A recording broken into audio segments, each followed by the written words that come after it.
Assalamualaikum warahmatullahi wabarakatuh. Saya Fitri Nur Aziza Marfuah dari kelas DSEC dengan NIM 225008163. Di sini saya akan mempresentasikan hasil dari tugas literatur review, yaitu mereview 5 technical paper dan 1 review paper. Untuk yang pertama ada technical paper dengan judul kriptografi file citra menggunakan algoritma TEA atau Tiny Encryption Algorithm.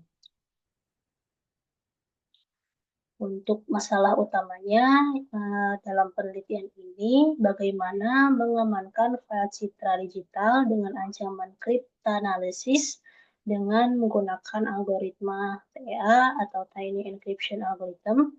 Keamanan dan kerahasiaan data sangat penting, karena keamanan dan kerahasiaan data sangat penting, terutama dalam jaringan komputer yang terhubung ke internet. Selanjutnya yang diamati dalam penelitian ini ada 4, yaitu keamanan algoritma TEA dalam proses enkripsi dan dekripsi file citra, kemudian efektivitas algoritma TEA dalam menjaga integritas data, lalu waktu yang dibutuhkan untuk enkripsi dan dekripsi berdasarkan ukuran citra, dan yang terakhir perbedaan bit depth antara citra asli dan citra yang telah didekripsi. Teknologi yang digunakan dalam penelitian ini yang pertama yaitu algoritmanya sendiri, algoritma kriptografi TEA atau Tiny Encryption Algorithm, lalu format file citra bitmap atau .bmp, kemudian fungsi hash SHA-1, dan terakhir pemrograman dengan Delphi 7 atau Delphi 7. Metode penelitian yang digunakan ini atau tahapan penelitiannya yaitu penggunaan algoritma TEA untuk melakukan enkripsi dan dekripsi pada beberapa file citra dengan ukuran dan bit depth yang berbeda. Pengujian ini dilakukan pada 10 citra bitmap karena format JPG dapat menyebabkan kerusakan data. Lalu perbandingan antara citra asli, citra terenkripsi, dan citra setelah didekripsi untuk mengamati perubahan yang terjadi. Ini adalah metode penelitiannya. Ada algoritma TEA dan satu cycle atau cycle TEA atau 2 ronde. Hasil dari penelitiannya adalah pada bagian ini akan diuji pada 10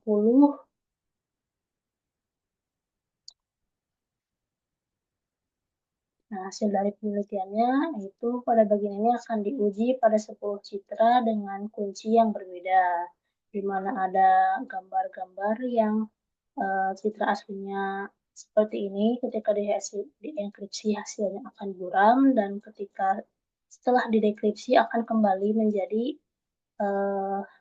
gambar yang semula, seperti itu. Nah, berdasarkan hasil pengujian, algoritma TEA bekerja dengan baik dalam proses enkripsi maupun dekripsi data. Semua citra yang diuji berhasil dienkripsi dan juga berhasil didekripsi. Bisa dilihat dari hasil enkripsi dan dekripsinya.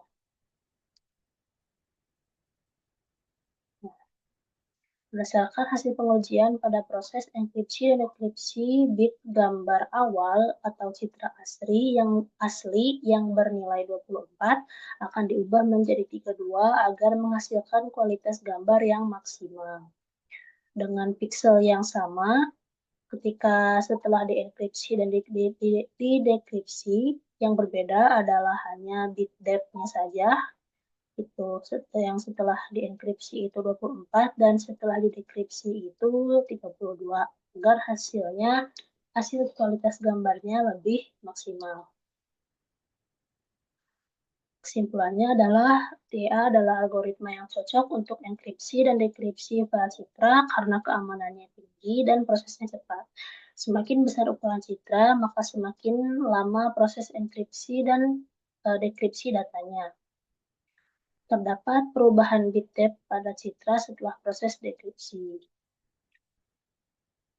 Untuk sarannya, penggunaan algoritma TEA ini dapat dikombinasikan dengan metode kriptografi lainnya untuk meningkatkan keamanan. Selanjutnya, penelitian selanjutnya dapat mengembangkan TEA agar lebih efisien dalam menangani file dengan ukuran besar. Dan yang terakhir, analisis lebih lanjut dapat dilakukan untuk mengatasi perubahan bit depth setelah proses dekripsi. Yang harus saya pahami sebagai peneliti dalam membaca paper ini adalah memahami konsep dasar kriptografi, khususnya algoritma TEA, lalu mengetahui prinsip enkripsi dan dekripsi, serta bagaimana TEA bekerja dalam sistem kristal, kemudian mengerti bagaimana pengaruh ukuran file terhadap waktu proses enkripsi dan dekripsi, lalu memahami bahwa hasil dekripsi mungkin mengalami perubahan dalam bit depth, meskipun informasi citra bisa dikenali. Itu saja untuk technical paper yang pertama, lalu akan dilanjutkan ke technical paper yang kedua. Selanjutnya untuk technical paper yang kedua dengan judul Klasifikasi Text Mining Review Produk Kosmetik untuk Teks Bahasa Indonesia menggunakan algoritma naive Bayes. Masalah utama dari penelitian ini adalah meneliti bagaimana mengklasifikasikan review produk kosmetik berbahasa Indonesia secara otomatis menjadi opini positif atau negatif menggunakan algoritma naive Bayes. Membaca semuanya secara manual memakan waktu sehingga dibutuhkan metode analisis sentimen yang tepat dan akurat. Yang diamati dalam penelitian ini adalah penggunaan metode naive Bayes untuk mengklasifikasikan teks analisa sentimen berbahasa Indonesia. Lalu penerapan generate n-gram pada tahap pre-processing untuk mencari nilai akurasi terbaik. Teknologi yang digunakan pada penelitian ini adalah yang pertama, algoritma naive Bayes itu sendiri untuk mengklasifikasi sentimen review produk.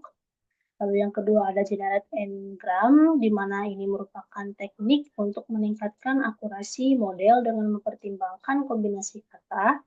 Lalu yang ketiga ada rapid miner, software yang digunakan untuk pre-processing data, membangun model, dan mengukur performa klasifikasi dengan confusion, matrix, dan ROC curve.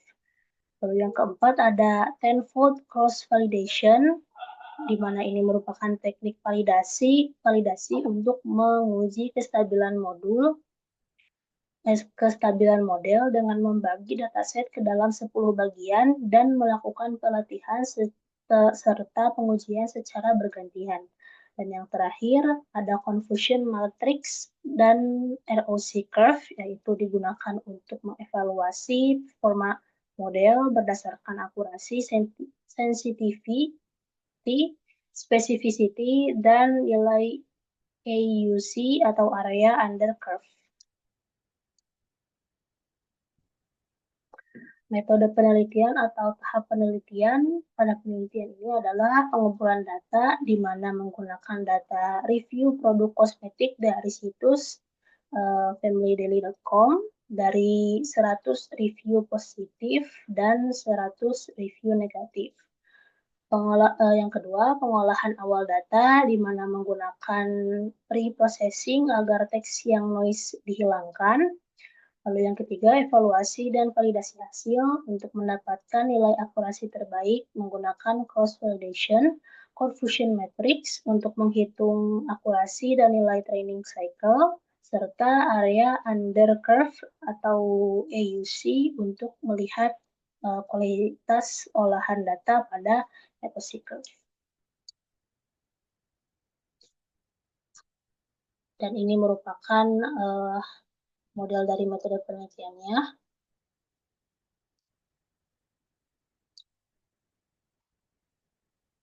Lalu untuk hasil penelitiannya, model eksperimen algoritma naive Bayes ini pada proses tokenize terlihat bahwa semua tanda baca, simbol, atau apapun yang bukan huruf hilang sehingga teks review menjadi sekumpulan kata secara utuh.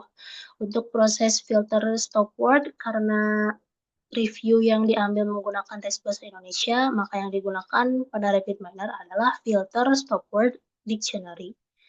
Lalu pada proses ini diperlakukan file seperti kamus yang berisi kata-kata yang tidak relevan dalam bahasa Indonesia seperti ini dan yang jadi yang nantinya akan dihilangkan sehingga teks yang tersisa hanya teks yang memiliki arti berkaitan dengan klasifikasi sentimen. Untuk hasil terus lalu pada klasifikasi sentimen ini digunakan beberapa kata yang menjadi parameter sebagai penentuan data review produk kosmetik tersebut termasuk kategori opini positif atau opini negatif. Untuk opini negatif antara lain seperti bagus, ringan, awet. Sedangkan parameter yang mewakili opini negatif adalah jelek, berat, atau lengket. Berdasarkan parameter tersebut, maka setiap review dapat diklasifikasikan ke dalam opini positif atau opini negatif dan dengan menggunakan RapidMiner. Berdasarkan hasil eksperimen yang telah dilakukan, nilai akurasi terbaik yang dihasilkan pada penerapan Ngram sebesar 2 dan 5 cross validation, yaitu 90,50% dengan nilai AUC sebesar 0,715, di mana nilai AUC tersebut merupakan fair classification.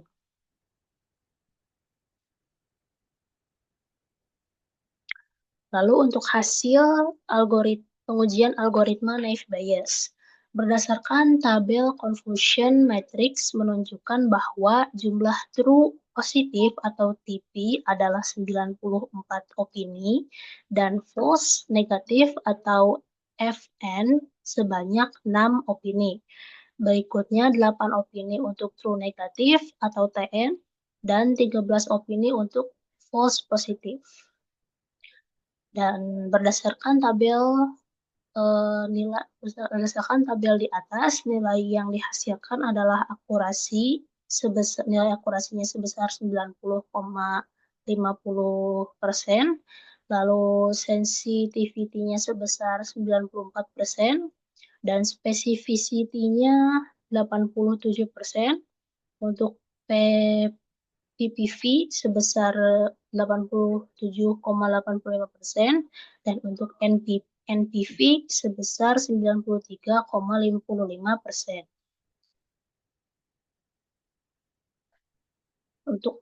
Untuk hasil analisa, evaluasi, dan validasi model, penerapan Generate Ngram dalam pre-processing memengaruhi akurasi dan AUC pada klasifikasi text mining review produk kosmetik menggunakan naive Bayes. Dengan cross validation-nya 5, akurasinya tetap yaitu 90,50%, tetapi AUC bervariasi di mana Ngram ini menghasilkan 2, di mana Ngram 2 ini menghasilkan AUC 0,715 dan Ngram yang ketiga menurun menjadi 0,640 dan Ngram yang keempat lebih turun lagi yaitu 0,500. Hasil ini menunjukkan bahwa meskipun naive Bayes melakukan akurasi tinggi, penggunaan Ngram dalam pre-processing ini mempengaruhi kualitas model, khususnya AUC. Kesimpulannya adalah pada penelitian yang dilakukan ini, naive Bayes terbukti sebagai algoritma yang paling sederhana dengan akurasi tinggi hingga 90,50% dan AUC-nya 0,715. Penerapan Generate Ngram pada algoritma naive Bayes ini merupakan salah satu model pengujian algoritma yang terbaik dan akurat untuk permasalahan klasifikasi sentimen review produk kosmetik untuk teks berbahasa Indonesia. Dan untuk sarannya adalah penggunaan metode lain seperti genetic algorithm dan chi-square ini sangat disarankan untuk meningkatkan akurasi model. Lalu penelitian selanjutnya juga dapat membandingkan naive Bayes dengan algoritma lain untuk validasi hasil yang lebih komprehensif.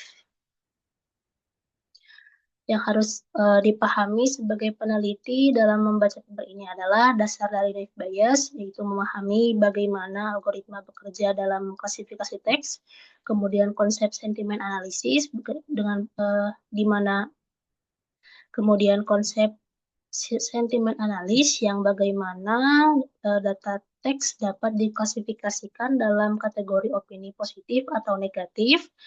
Lalu pre-processing data yaitu memahami tahap seperti tokenization, stop word filtering, dan generate engram. Lalu selanjutnya evaluasi model di mana bagaimana pengukuran akurasi dilakukan menggunakan confusion matrix dan ROC curve. Dan yang terakhir adalah pentingnya validasi di mana tenfold cross validation digunakan untuk menguji kestabilan model. Mungkin itu saja untuk technical paper yang kedua. Selanjutnya akan dilanjut ke technical paper yang ketiga.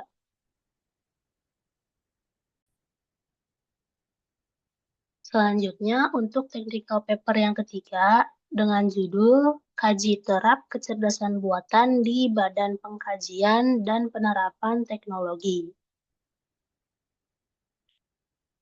Untuk masalah utama dari penelitian ini adalah meneliti kemajuan kecerdasan buatan atau AI di Badan Pengkajian dan Penerapan Teknologi atau BPPT, termasuk penerapannya dalam berbagai bidang seperti mesin penerjemah multibahasa, pengenalan serta pembangkitan wicara dan analisis citra. Lalu mengevaluasi efektivitas AI dalam teknologi biometrik serta pemrosesan bahasa alami. Yang akan diamati dalam penelitian ini adalah penelitian ini menganalisis implementasi AI berdasarkan yang diamati dalam penelitian ini adalah di mana penelitian ini menganalisis implementasi AI di berbagai sektor, seperti pendidikan, industri, dan keamanan. Berbagai teknologi yang dikaji antara lain machine learning translation, di mana sistem penerjemahan berbasis AI yang meningkatkan efisiensi komunikasi lintas bahasa, kemudian speech recognition, di mana teknologi pengenalan suara yang memungkinkan berbagai aplikasi interaktif. Lalu text-to-speech atau TTS, di mana transformasi teks menjadi suara secara otomatis untuk meningkatkan aksesibilitas. Dan yang terakhir, computer vision, di mana pemanfaatan pengolahan citra untuk biometrik dan pengenalan objek. Metode penelitian ini melibatkan beberapa tahapan, di antaranya pengumpulan data dari studi literatur dan analisis proyek BPPT terkait AI sejak 1987, lalu implementasi teknologi AI yang itu diuji berbagai metode seperti Natural Language Processing atau NLP, pemrosesan wicara, dan pengolahan gambar. Lalu untuk evaluasi dan analisis mengukur akurasi, efisiensi, serta tingkat penerimaan teknologi dalam berbagai sektor.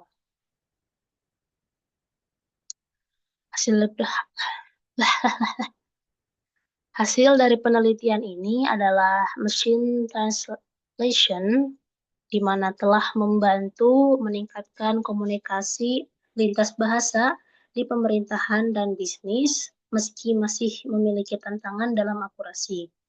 Lalu untuk speech recognition-nya telah berpotensi besar dalam layanan publik seperti asisten virtual dan navigasi suara di pemerintahan serta perbankan. Untuk text-to-speech-nya membantu penyandang disabilitas, terutama tunanetra, dalam mengakses informasi dengan lebih mudah. Untuk computer vision-nya telah digunakan untuk keamanan dan biometrik dengan akurasi tinggi dalam identifikasi wajah dan sidik jari. Untuk analisis data industrinya, meningkatkan efisiensi pengambilan keputusan berbasis data untuk optimasi rantai pasokan dan keuangan. Kesimpulan dari penelitian ini adalah menunjukkan bahwa AI memiliki potensi besar dalam berbagai sektor di Indonesia, termasuk komunikasi, keamanan, dan industri. BPPT telah melakukan inovasi dalam pengembangan AI seperti machine translation, speech recognition, dan computer vision yang memberikan manfaat signifikan. Namun beberapa tantangan ini masih perlu diatasi, seperti keterbatasan infrastruktur, kurangnya tenaga ahli, dan regulasi yang belum optimal. Saran dari penelitian ini adalah untuk mengoptimalkan implementasi AI diperlukan dukungan kebijakan dan regulasi yang jelas. Penelitian lebih lanjut untuk meningkatkan akurasi model AI serta pelatihan dan edukasi bagi masyarakat dan tenaga kerja. Sekian dari technical paper yang ketiga, lalu akan dilanjut dengan technical paper yang keempat.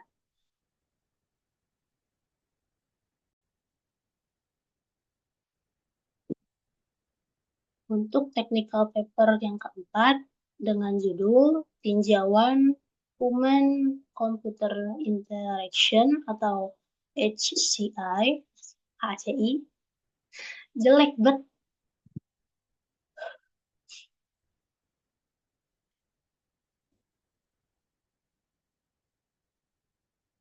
Untuk technical paper yang keempat ini berjudul Tinjauan Human Computer Interaction atau HCI terhadap aplikasi penjadwalan sekolah. Masalah utama dari penelitian ini adalah bagaimana menilai tingkat user friendliness dari aplikasi perangkat lunak penjadwalan guru di sekolah berdasarkan prinsip-prinsip HCI. Lalu bagaimana membuat desain antarmuka atau interface yang menarik dan bagaimana membuat agar aplikasi tersebut menjadi nyaman dalam interaksinya serta bagaimana aplikasi mudah untuk digunakan. Yang diamati dalam penelitian ini adalah desain antarmuka aplikasi penjadwalan sekolah, kemudian kemudahan pengguna dan kenyamanan interaksi pengguna, lalu faktor-faktor HCI seperti kompatibilitas pengguna, konsistensi, kesederhanaan, kontrol sistem, efektivitas, efisiensi, dan keamanan. Prinsip yang harus diperhatikan ini adalah kompatibilitas pengguna, kompatibilitas produk, kompatibilitas transisi antara tugas, konsistensi, kebiasaan, konsep dan terminologi, kesederhanaan, manipulasi langsung, kontrol sistem diandalkan pengguna, kontrol sistem yang dikendalikan pengguna bukan mesin, lalu tepat dalam penggunaan atau efektivitas, efisien dalam penggunaan, keamanan dalam penggunaan, kesesuaian fungsi, dan mudah dalam mempelajari. Metode penelitian yang digunakan ini analisis antarmuka menggunakan pengguna berdasarkan faktor HCI, penggunaan faktor desain grafik, linguistik, ergonomik, sosiologi, teknik penulisan, matematika, dan bisnis dalam menilai aplikasi, lalu evaluasi dilakukan dengan membandingkan aplikasi dengan standar usability. Hasil dari penelitian adalah aplikasi ini memiliki kompatibilitas pengguna yang baik untuk kepala sekolah dan admin. Faktor linguistik dan kompatibilitas transisi antar tugas cukup baik. Kurangnya interaktivitas dan keamanan dalam pengolahan data, tidak adanya fitur umpan balik atau form kritik dan saran. Kesimpulannya, aplikasi ini cukup user-friendly, tetapi masih perlu ditingkatkan kembali dalam aspek keamanan, feedback, dan interaktivitas. Masih perlu penelitian lebih lanjut mengenai usability dan user experience-nya. Untuk sarannya adalah menambahkan fitur keamanan yang lebih baik, menyediakan feedback atau komentar pengguna, lalu mengembangkan dokumentasi atau panduan penggunaan aplikasi. Yang harus saya pahami sebagai peneliti ketika membaca paper ini adalah memahami pentingnya desain antarmuka dalam pengembangan perangkat lunak, kemudian mengetahui standar usability dalam HCI untuk mengevaluasi aplikasi, lalu menganalisis bagaimana pengguna berinteraksi dengan sistem untuk meningkatkan user experience. Mungkin itu saja untuk paper keempat ini. Technical paper keempat ini akan dilanjut ke technical paper yang terakhir.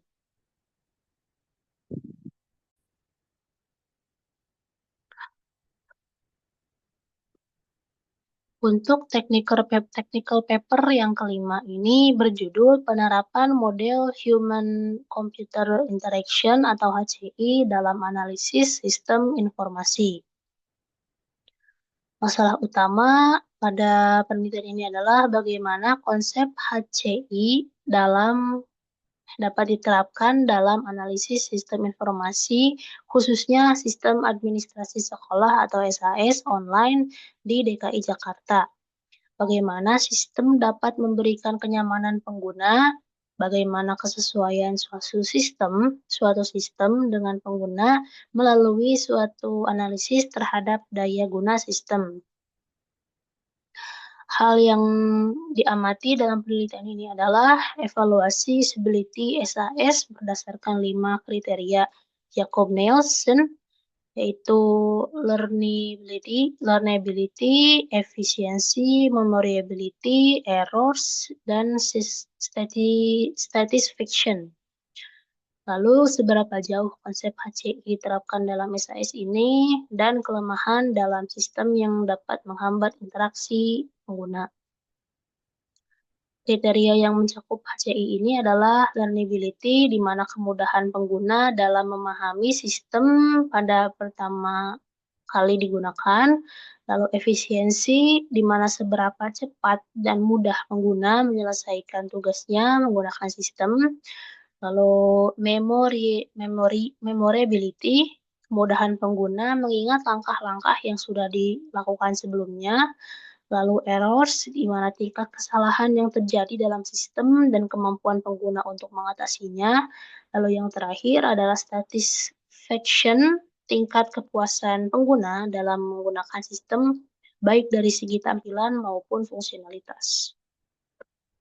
Metode penelitian ini atau tahapan penelitiannya adalah pengumpulan data melalui eksplorasi acak, kinerja pengguna, dan wawancara, kemudian penggunaan kuesioner dan observasi langsung terhadap pengguna sistem, lalu analisis statistik menggunakan korelasi person, dan teknik Alpha-Horn-Batch untuk mengukur validitas dan reliabilitas data. Hasil dari penelitian ini adalah SAS ini memiliki tingkat learnability dan memorability yang baik. Dan untuk efisiensinya itu termasuk rendah karena proses input nilai siswa terlalu kompleks dan memakan waktu yang lama. Errors-nya itu sedang karena sistem tidak menyediakan bantuan yang memadai bagi pengguna dalam mengatasi kesalahan. Lalu untuk satisfaction-nya bervariasi dengan beberapa pengguna merasa puas, tetapi banyak yang menganggap sistem belum cukup efektif.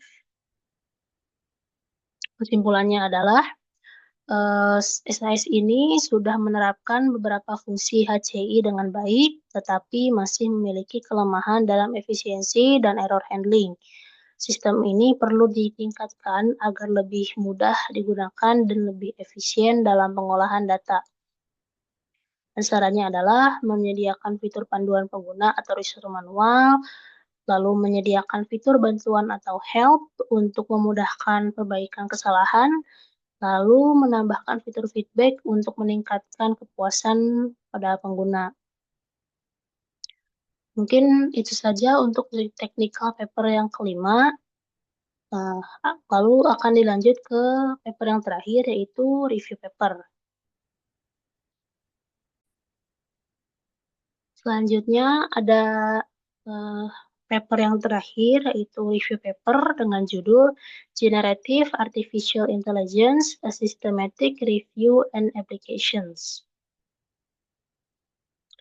di mana masalah utama dari penelitian ini adalah merupakan tinjauan sistematis terhadap perkembangan terbaru dalam kecerdasan buatan generatif atau generative AI. Fokus utama penelitian ini adalah menganalisis teknik baru yang digunakan dalam generative AI, termasuk generative adversarial networks atau GANs, transformers atau uh, variational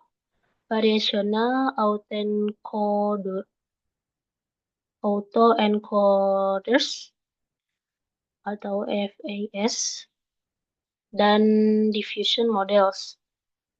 Selain itu, penelitian ini juga mengkaji aplikasi AI generatif dalam berbagai bidang seperti pemrosesan bahasa alami, sintesis gambar dan video, serta pembangunan knowledge graph. Untuk hal yang diamati dalam penelitian ini adalah generative AI telah mengubah cara model kecerdasan buatan bekerja, terutama dalam hal pemrosesan data. Evaluasi model generatif AI sejak tahun 2012 hingga 2018 menunjukkan perkembangan yang pesat dalam teknologi ini. Beberapa aplikasi utama generatif AI meliputi ada penerjemahan gambar di mana digunakan untuk dunia medis dan analisis citra satelit.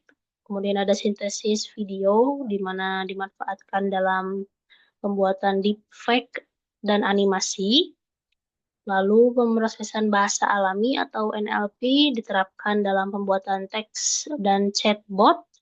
Lalu ada pembuatan knowledge graph, di mana mempermudah pencarian informasi secara lebih efektif. Untuk metode penelitiannya ini dilakukan dengan mengkaji perkembangan generatif AI dalam periode 2012 sampai 2023 dengan fokus utama pada tahun 2018 sampai 2023. Sumber data yang digunakan ini mencakup literatur dari Google Scholar, termasuk jurnal, proceeding, konferensi, dan studi berbasis dataset standar.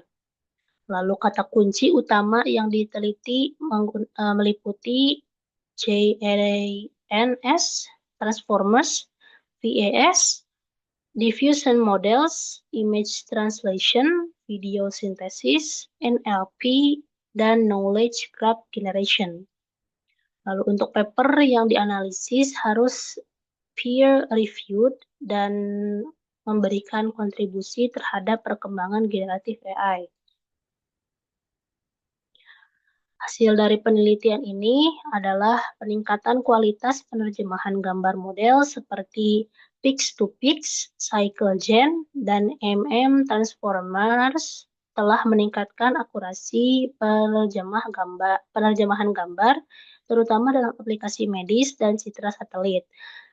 Transformers ini menunjukkan hal terbaik dalam mengonversi citra MRI T1 dan T2, T1 dan T2 ke T2 dibandingkan metode lain.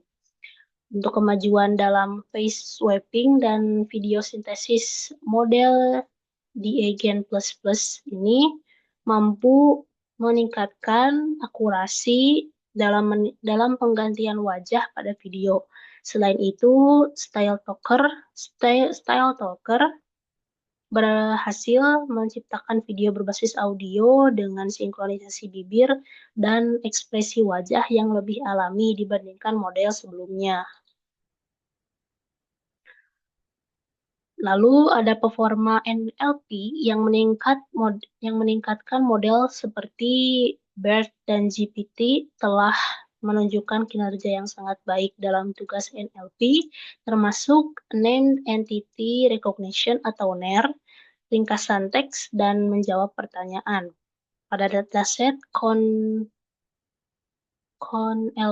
2023, BERT Large mencapai F1 score yaitu 96,6 lebih tinggi dibandingkan dengan model lainnya. Lalu peningkatan akurasi dalam knowledge graph model KBERT dan kompleks GCN berhasil meningkatkan akurasi dalam prediksi hubungan antar entitas dalam knowledge graph atau di mana kompleks GCN ini memberikan peningkatan akurasi sebesar 1% dibandingkan graph convolutional network atau GCN biasa pada dataset Cora. Kesimpulannya adalah tinjauan ini menunjukkan bahwa generatif AI telah mengalami perkembangan pesat dan memiliki potensi besar dalam berbagai aplikasi. Teknologi ini memungkinkan penciptaan data sintetik berkualitas tinggi, meningkatkan efisiensi dalam pemrosesan bahasa, serta mengubah cara kita memahami dan memanfaatkan AI dalam kehidupan sehari-hari. Untuk sarannya, terdapat beberapa tantangan yang perlu diperhatikan, seperti bias data, keterbatasan interpretabilitas model, dan masalah etika.